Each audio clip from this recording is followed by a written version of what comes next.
the D'Angelo Russell trade. Yeah. I couldn't agree with you more.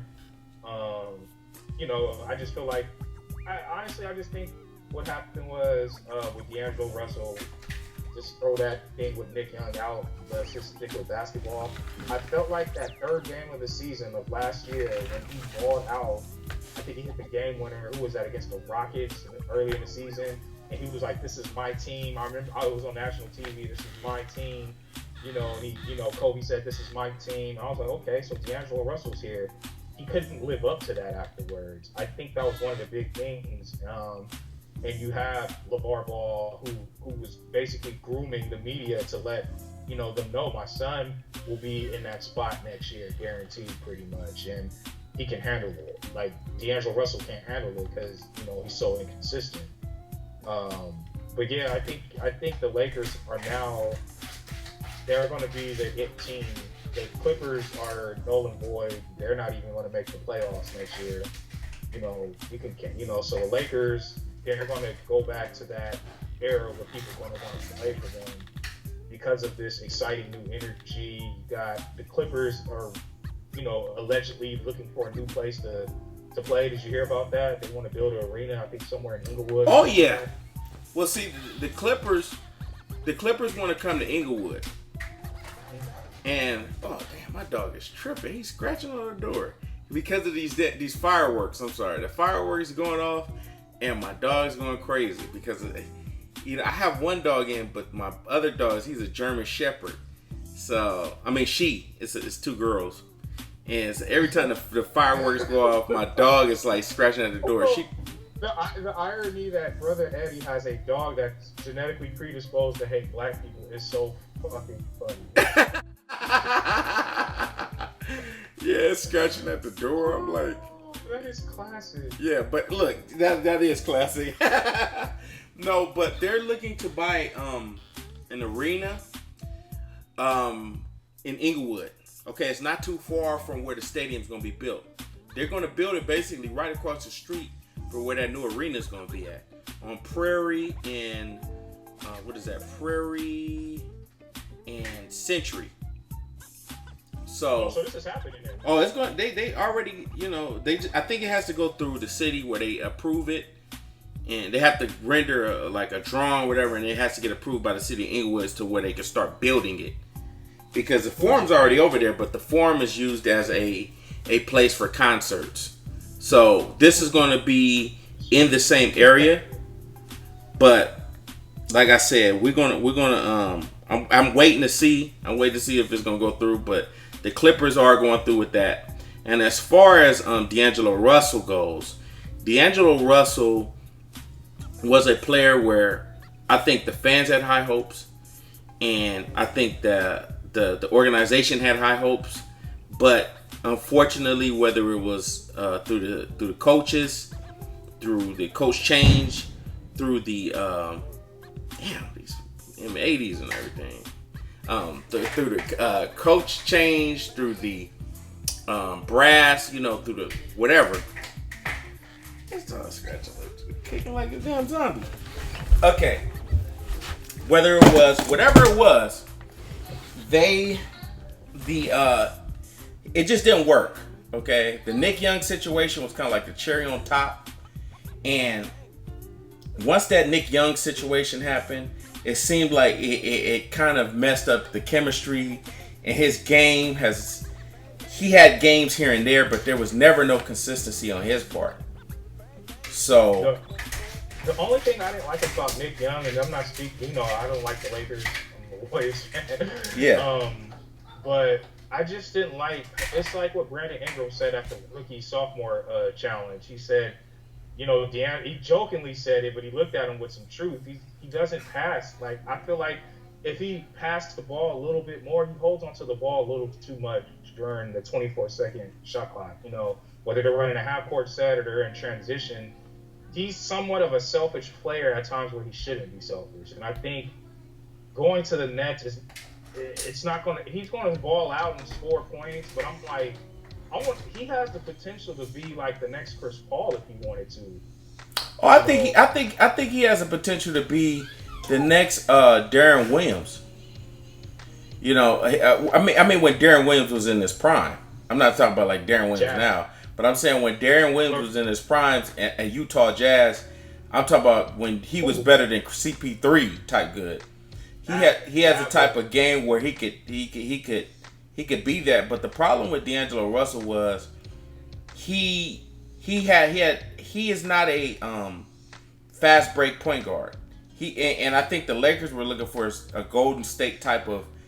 Everybody's trying to emulate what Golden State's doing, and I think that they wanted to push like a more fast break, up tempo type game, and D'Angelo Russell's always been a guy that bring the ball up, kind of waits to see who he can set up and pass it to, and the passes that he threw were off, and people weren't catching up, and it just looked sloppy, and he was having a lot of turnovers, and the games that he would show up were just spades. I mean, so far and in between. Like, he'll have one great game, and he'll have another, terrible game.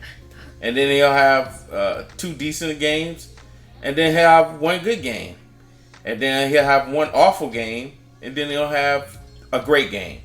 So it was kind of like no consistency. It's kind of like what I used to hate about Lamar Odom. It's like Lamar Odom had all the tools to really be great, to really be good, but some games it was just like, where the hell is the consistency? Like, you can single-handedly take over each game, but it was more like a mental thing, I guess, that I had an issue with D'Angelo Russell. But I think D'Angelo Russell has the tools. It's just a mental thing that he has to overcome, whether it's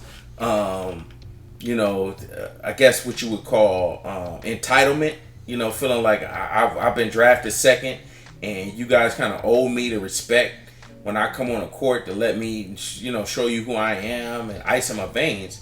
Well, hopefully he'll take this and he'll be like, you know what? It's time for me to show up in every game. I got to show up every night and put it down. So that's my take on it. The big market is for him, though.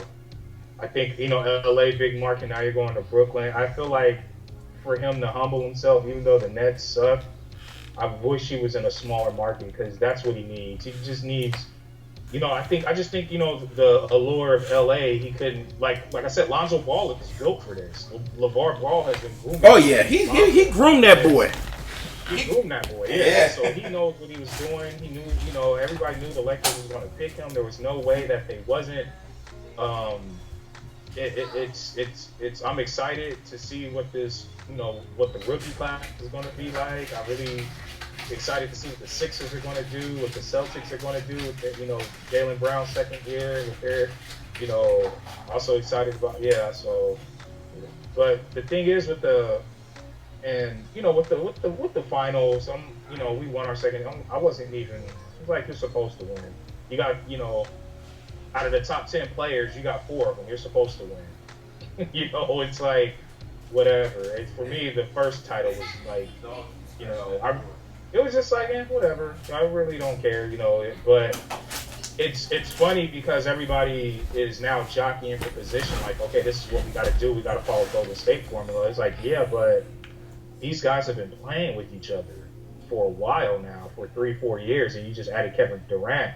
You think Chris Paul and James Harden, they played on all-star games together. I don't know how close they are in the offseason, but, they both play the same position. How's that going? It's D'Antoni. D'Antoni's never been successful in the postseason, so, you got that dynamic. You got Paul George going to OKC.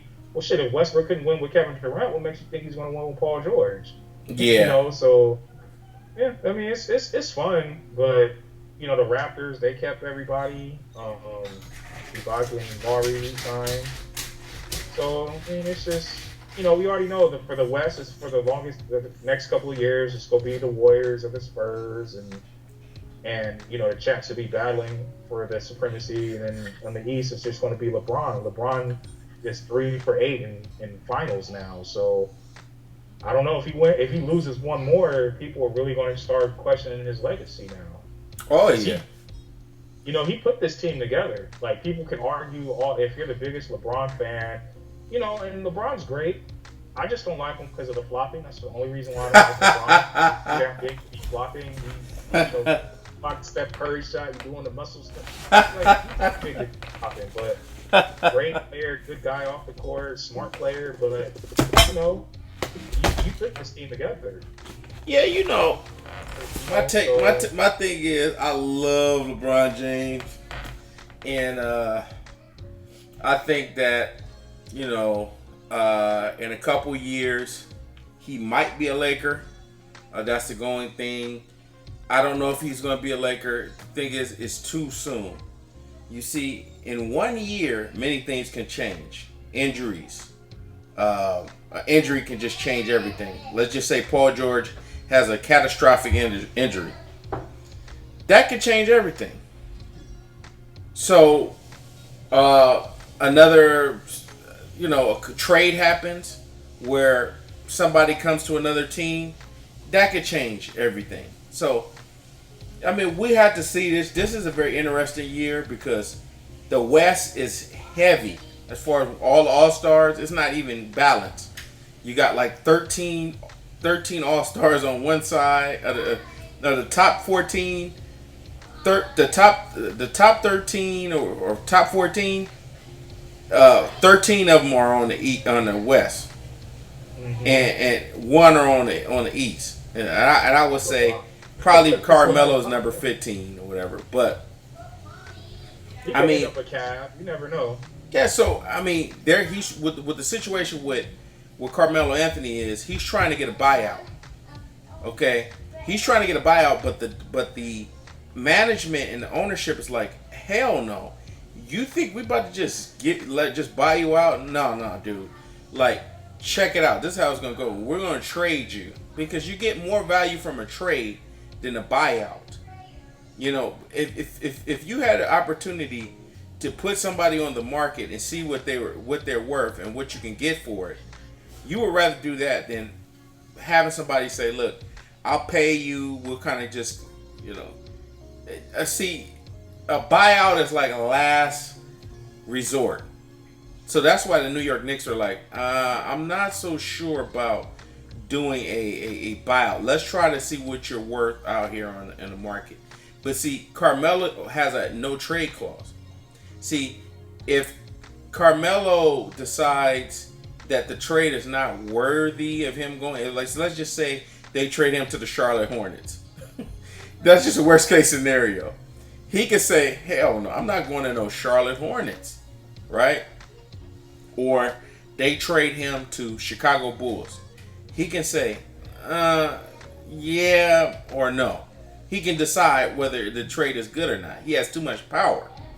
So it's going to be a long sitting process because they signed Carmelo to that jacked up contract. And Carmelo, I think, is a very, very good player. But he's the type of player where he needs to be around another player. He's going to need to be around he would fit well on Houston. If he decided, okay, I want to get a buyout and I'm going to go to a team, he would fit well on Houston with a Chris Paul, James Harden, and that would be all right. Or if he decided he want to go to Cleveland, that'd be great. They would make it to the finals, and he would show up. He would be a good. Carmelo is solid. He's one of these. He's a good player. It's just the fact that he can't do it all by himself. And I think he gets overlooked a lot because throughout his whole career, he's been compared to LeBron James, and hopefully he gets out of that situation with New York. But it's a very strange situation. The Lakers. As of tonight, they're having a meeting with Dion Waiters, and they're going to talk some free agency. And he had a decent season with the Heat. I think that's the last team he played for, and he put up some decent numbers. And it doesn't look like a bad signing, but they're in the talks with him. And also Rajon Rondo,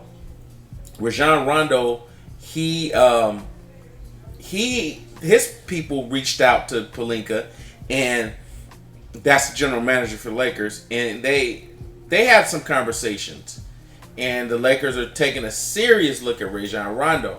which I'm kind of vehemently against. Not just because, not that I'm against Rondo, but I can really go into that. But I just don't feel like, I feel like this is just one of those moves, like kind of like what they did last year, where they signed Luol Deng and they signed a couple, but it's only going to be for 1 year, so it's not the worst thing. But I feel like Lonzo Ball, the reason why you shouldn't sign a Rajon Rondo is because he's an eccentric type of player, which means he's a player that has a different kind of personality, and it's not really alpha. It's just Rajon Rondo has a specific type of thought process that not every coach, not every player is going to be able to be capable of getting used to, because the stories that you heard from the Celtics, about him feeling because he's so smart. Because Rajon Rondo is a genius. He's brilliant. He's like mentally, he's very, very intelligent. Like, he knows chess, spatial awareness. He's really intelligent. But the thing is, he's too intelligent for his own good. Like, he questions what the coaches want. What's the direct? He's a very intelligent guy. But the problem is, if you got a young Lonzo Ball, you need somebody who's going to be more, I guess, more of a veteran that's going to show him what it's going to take, and kind of be like somebody that's going to help him, and not be a person that's kind of like, I don't know. The thing is, right? Rajon Rondo, this is going to be very weird me saying this.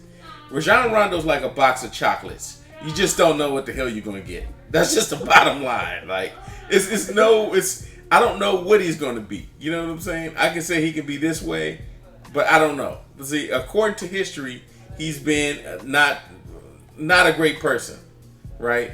But I don't know. He might be great, but I don't like making decisions. Like, to me, I think what the Lakers should do is re-sign, what's the guy that we had on the Lakers before? I think Tyler Ennis, right? You re-sign a Tyler Ennis for like a year or something, which is okay. He's all right. He's a decent backup, right? He's not a D-League player. He's kind of like borderline between the D-League and the NBA, but he's a decent player. He's not terrible, right? So you get somebody that's like, you don't go for anybody that's as enigmatic as Rondo. You go for somebody who is going to be more willing to acquiesce and take a background role. I don't know if Rondo's going to do that. I don't know if Rondo's like, I'm trying to revive my career. I'm trying to let people know that I still got it. I don't know if he's comfortable with being a backup. You know what I mean? So it's just a weird thing. And then you have Jordan Clarkson. Where does Rajon Rondo, whose minutes does he take up? Does he play the point guard? Does he play the shooting guard? What does he do? You know what I mean? So I don't know if that's going to happen. As of right now, it's just in a, I guess, preliminary stage where they're just kind of talking. But I think Dion Waiters is a good fit for the Lakers. If they can go after him, get him for a year. I'm pretty sure he's going to want 2 years. But if they could get him 2 years at a decent price where it won't affect them signing Paul George and LeBron James, I think it's a decent deal. I think they should go along with for Dion Waiters. As for you in the Bay, Iguodala re-signed, and I mean that seemed like, wow, okay. Because the last video I said I wasn't sure what Iguodala was going to do. I thought he was going to go for some place like the Spurs, or more likely I thought he was going to go to the Spurs. I thought he would fit well with the Spurs, with Kawhi Leonard. They could kind of have that good defensive presence that would kind of improve the Spurs, and he wouldn't have to take so much of a back seat to Kevin Durant. He could kind of, that's what I thought, but he decided he was going to re-sign with the Warriors, and It was a wise decision. Man, your boy JJ Redick got paid. Right? Yeah, Man, who would have ever thought? And I, I've been watching basketball for 27 years now. I never thought I would see somebody. I remember in '06 when JJ Redick got drafted out of Duke, there was so much hype on him, and then he just became a shooter in the NBA, which we all knew was going to happen. And he started becoming a great shooter and started becoming a good defensive player. Who would have thought he would see the day where he could get $20 million a year? Like, even though it's just for 1 year, that is crazy. yeah, he's getting paid. I mean, he's getting paid as much as Kobe Bryant did this last season or something like that. It's like $23 million for 1 year. But hey, I mean, more power to JJ Redick. I mean, considering he went through all of that mess with the Clippers, and when all that stuff was falling apart, JJ Redick was one of the players that was on the squad. Now, what I do find interesting is Chris Paul. Well, not Chris Paul, but the reports coming out saying that because of the nepotism between Doc Rivers and his father, there's kind of like that was one of the cherries on top of why Chris Paul left, and he decided he was going to go to Houston. You see, because Houston. Yeah, there was that rumor saying that they had a chance to get Carmelo, but Doc Rivers didn't want to trade his son, and that really was like, all right, I can't be here anymore. We can't win with your son on the squad. He's not that good, and it's Chris Paul. He's the president of the Players Association, so. I was reading a report today saying that, LeBron's the vice president. So last year when they went to the collective bargaining agreement talks, he basically, negotiated his contract for older players to get more money later in their prime. So now you see Chris Paul next year, he opted into this year. He becomes a free agent next year. He's going to get cashed out next year. Oh yeah. See, the thing is, he was rooting on. LeBron James was rooting on Steph Curry. He was like, Steph Curry should be worth $400 million. Not that $200 million. He should be worth $400 million because at the end of the day, LeBron's trying to see players get paid. Right? They got these ugly little emblems that they're putting on their jersey. The one I like that Boston one. The Boston has the little GE, the General Electric thing on their jersey. The Orlando Magic have the Disney on their jersey. There's other teams, I guess, that have these little businesses business patches on their jerseys, and that's supposed to be extra money. But the owners have all the power because they decide, they know how much money they're making and they know how much money they're going to share with the players.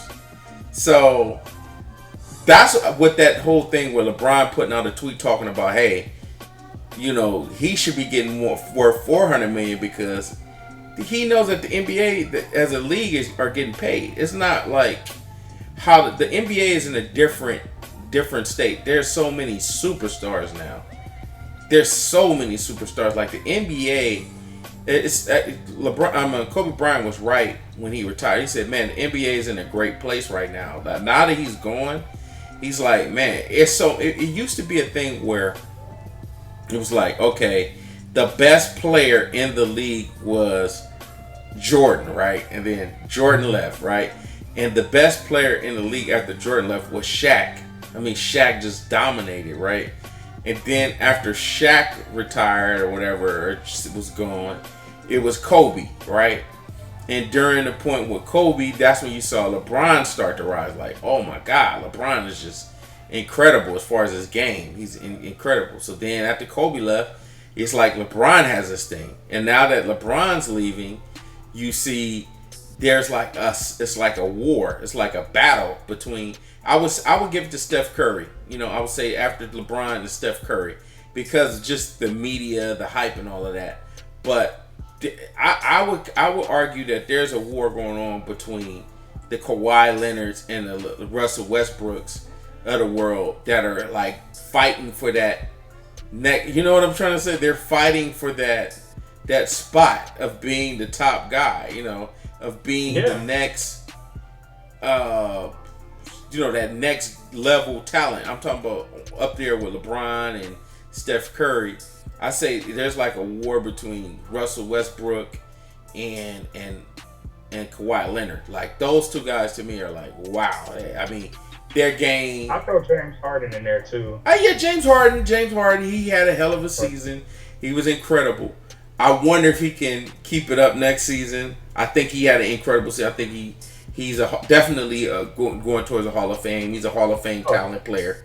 But I'm just saying, like, there's a war, man. There's a war going on where it's a very, very competitive. You have many options now. It's like you can. Some could say, all right, Kevin Durant. Like we didn't even bring up Kevin Durant, right? I have my personal feelings towards Kevin Durant. I don't really like the move that he did. I kind of felt like he left, out to dry. But what does it matter? The man has a ring now. He has a Finals MVP under his belt. And no matter what nobody can say, that's what he has under his name. So you have so many players now, right? Like, I mean, if we talk about the Warriors in itself, you got Draymond Green, you got Klay Thompson. These guys are they're not at the height of Steph Curry or Kevin Durant, but they're very good players. You know what I mean? Mm-hmm. So we're at a stage of the NBA where there's so much variety now. I haven't even brought up Anthony Davis, right? And the young players that are soon to develop into, crazy type talent, like let's just say Karl Anthony Towns, Andrew Wiggins. These are guys that are like, wait, hold up. Wait till they get about in their late 20s. They're going to be really, really good. You know what I mean? So the NBA is going to be, and then see right now I don't really want to say any players from this draft. I like to let the players play first, and then us decide after that year or 2 years. But it's clear that this NBA league, the talent level is starting to become like, wow. I didn't even bring up Damian Lillard, right? I didn't even bring up some of these players that are like, you know what I'm saying? Kyrie Irving, John Wall. You see what I'm saying? These are people that are emerging. Like, look, I'm trying to make it into the Hall of Fame. I'm trying to be immortalized for the rest of my life. And the NBA is uber competitive at this point, like crazy competitive. And we have so many superstars in the league that it's almost getting hard to make these all-star selections. Somebody's going to get snubbed, right? Now, like this year on the West, it's somebody's going to have to get cut. I mean, for point guard, we already got so many names. Lillard's going to get. He always. The thing is, what I've always noticed about the NBA is it's always winning. There were so many years where, as a Warriors fan, I had Jason Richardson, Anton Jameson, Larry, just guys who were balling, but they weren't winning. That's why they didn't get on the All-Star team. So now, I remember the Lakers in '98 had 4 All-Stars, and I was like, man, Nick Van Exel could have sat down for, somebody on the now it's like I understand the time has changed, but yeah, there's always going to be some snubs. And, as a Warriors fan who, last time we made the playoffs was in the 94-95 season, then in 2007, so I've seen my fair share of, snubs. So it happens, honestly. So, hey, there's nothing I can say about that. Yeah, but I mean, yeah, that's true. That is true. Like the only thing I can say about this upcoming 2018 All-Star, I know I'm going so far ahead. I'm going up to February. But depending on injuries and everything and all of that, it's so stacked on the West. Let's just say point guard. You got Harden, Westbrook, Chris Paul, Steph Curry. That's the ones that stand out to me. I'm probably forgetting somebody. Dame. Yeah, exactly. We just mentioned him, Dame Lillard, right? So you got 5 point guards right there competing. All of them can't make it. Spots. Right. The shooting guard, right? You got Jimmy Butler. You got Klay Thompson. You got I'm forgetting somebody. You know what I'm saying? But Wiggins. I'm forgetting somebody. Somebody gonna be like, man, when they watch the video, like, how could you forget this guy? But the point is, you it's a lot of talent on the West, and on a small forward, I guess you could put Klay Thompson. I don't know how they can do it, but it's so much talent. You got Paul George over there now, so Paul George might be trying to make it on that All-Star spot. Jimmy Butler. I mean, it's so much stuff. It's so many players now on the West. Jimmy Butler, Paul George, Kevin Durant, Kawhi Leonard. You know, it's if stacked. Dallas have a good season, the Harrison. Yeah. See, it is like even the backups are going to be incredible. Even the backups are going to be awesome. So that's where that's how crazy it is on the West Coast. On the East ain't going. Who they got? LeBron James, Kyrie Irving, John Wall, Isaiah Thomas, Kemba Walker. Yeah, Kemba Walker. If Carmelo or Kristaps, if the Knicks do good, you got one of those two. They might make it. Yeah. Let's see. If Hassan Whiteside does good, you know. Let's see who else. Atlanta's not going to have anybody because their whole team is depleted. Yep. Let's see. Chicago, they're not going to have anybody. I don't think Wade's going to make the All-Star team because he can't carry Chicago. No. Kevin Love might make it because, you know, Cleveland's going to be winning and he balled out this year. Yeah. Orlando, no, they're not going to have anybody. The 76ers might have somebody. That'll be good to see because they need it. Hey, you know what? Man, I'm glad we brought up the 76ers. Did you hear what LeVar Ball said about that team? Oh my goodness, man! I was laughing so hard. I heard Joel Embiid said he hopes somebody dunks on Lonzo Ball because of his. I heard something like that, but LeVar Ball, he responded already. Oh yeah, he said. Let me go on what he said on the profile. Okay. He said, when you don't win and don't even make the playoffs and don't even stay on the court long enough, that's the best thing you can do is tweet and make some stuff. Ain't nobody else doing that because they're working on their games in the gym.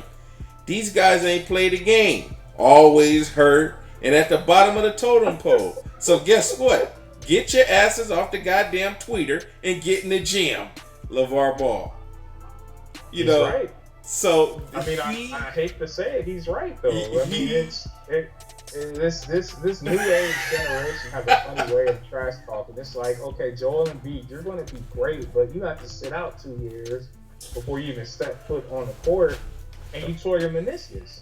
Man, it's like Ben Simmons haven't played 1 minute because of a fractured foot. So it's like, I could see if this was like Kyrie Irving talking shit, or if this is somebody who got some receipts where we can be like, okay, he's made all NBA teams, all-star teams. You know, I mean, it's good for the NBA, but like in hindsight, it's just like, man, you know, we got to understand, like, new NBA. If you're over 30, we come from a generation where you let your work speak for you, then you talk shit. Yeah, you know, see, and a lot of these guys are Twitter Vines, putting up memes and stuff like that. They're in, especially the what's his name, Joel Embiid. Now I think Joel Embiid is a good player. He's a decent player, and I think Ben Simmons, he just had bad luck. Cause I really like Ben Simmons. I like his game, but he just had bad luck and he had an injury. But as far as his dad really went in. He started talking about LSU. He started talking about Markelle Fultz, them not even having a 500 season. He's like, you guys didn't even have a 500 season, and you trying to talk trash about my son? And my son played in a harder conference, like he played in the Pac-12. And you guys, you guys didn't do nothing. Markelle Fultz did play in the Pac-12. He played for Washington. But he was just talking trash about them. And I like LeVar Ball, but it's like, man, I mean, his son has to be next to Jesus Christ, the type of season he has to have, because every game you're going to have LeBron James, somebody coming up there trying to dunk on him, trying to embarrass him. Every game, if he doesn't play, I mean, his heart out, it's going to be, I mean, every game is going to be these guys coming at his neck. Because De'Aaron Fox had mentioned that he was talking to John Wall. And then shortly after he mentioned that he was talking to John Wall, he said that there's players who want to embarrass Lonzo Ball because of his father. You know, and his father talks so much trash and hypes him up so much that the players in the NBA, they're like, I want to teach him a lesson. I want to put 40 points on him. He's going to have to work hard. You know what I mean? And then you have LeVar Ball say, well, I want them to go hard on my son. I don't want them to take it easy. I mean, I want you to come at my son because ain't nobody going to give him anything. And it's funny to me. I mean, I laugh at it, but it's so crazy, man. It's so crazy this NBA season with, Lonzo Ball being the golden child for the Lakers. And I said it. I said it's crazy because some of the same things that they said about Lonzo Ball, they said about D'Angelo Russell. It's just right now Lonzo Ball is a kid, and it does feel different. I think Lonzo Ball is more of a fast-paced player. That's why he gets compared to Jason Kidd. He gets compared to Jason Kidd because he's fast break. He's pushing the ball down the court. If you look at all his highlights, he's coming down the court as fast as hell. And he's either dunking or he's making a quick pass and he's trying to push the ball. And I think that's what Luke Walton was trying to do. So you got Lonzo. You got you got all of this stuff going on in the league where I'm curious to see what that kid who got drafted by Detroit is going to do too. It's a white guy that got drafted by the I forgot his name. He played for Duke. Ron Baker, I think his name is. No, man, this guy is he put it down, man. I forgot what his name is. I was just watching that summer thing too. Yeah. But this guy, he played for Duke and he set the world on fire. I mean, he set the practices on fire. And I'm hoping that he becomes like a big, like a superstar or a big player. I think his name's Luke Kennard. I'm not sure if that's his name, but I think his name is Luke Kennard or something like that. But his workouts was off the chain. He might be all right. He might be another. He might be just another. What's the guy that went to the Chicago Bulls for a couple years? What's his name? Doug McBuckets. What is it called? Dougie McBucket. Yeah. So he might be another one of those, but I hope not. I hope he be, because the NBA kind of need a superstar. That's why they trying to push Gordon Hayward. You know, Gordon Hayward. If I was Gordon Hayward, I would go to the Celtics. That's just me personally. If I was Gordon Hayward, I would go to the Celtics because the East is weak. So he could go far with the he could go far and go to the Eastern Finals against LeBron, with the Celtics, and he can make an All-Star team. He could be kind of like that next, Great white hope. Yeah, that's what I said, because the NBA kind of needs a white superstar. Nobody will ever say it, but they kind of need a white superstar. That's why you see every now and then, like they try to bring in these little college players. But the thing is, if you don't really have that game and you make it to the NBA, and you don't really have that game, you're going to get outplayed and you're going to get clowned. So I'm hoping that, it would be interesting to see, because it just doesn't seem... I would say Gordon Hayward is the closest thing to, like, as far as, like, really good white players, but it would be interesting to see, like, damn, somebody actually, different. I thought Kevin Love. I gotta go in a second too. So yeah, we could cut it short. But you can finish this point. Say this, Kevin Love. I thought he had a chance to be that next great white superstar. He's a great player too. Yeah. Don't get me wrong. But he's not like a franchise leading, player. He's a great complementary player, but to build around Kevin Love, you can't do that. Yeah. So I thought he did have a chance, but and was dysfunctional at the time.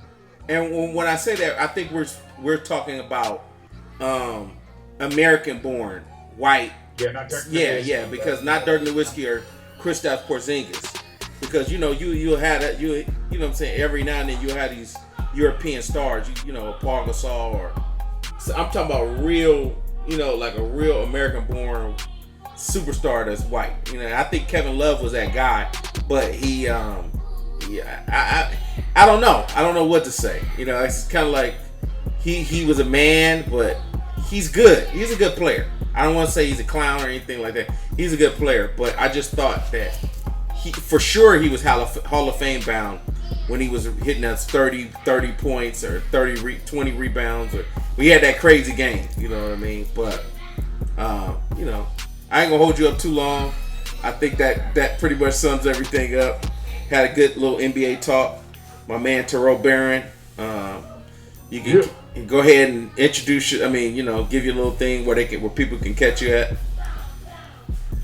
Man, it's defunct, not really defunct, but just on hiatus. You can go to thecouchsports.com, check out some of our old articles there, old podcasts. We should be revamping pretty soon. Otherwise, looking forward to working with Brother Eddie some more in the future, so you can catch me here as well. Yes, think about creating a podcast called the Truck Stop. You know what I mean? A little Truck Stop podcast. That'd be pretty cool.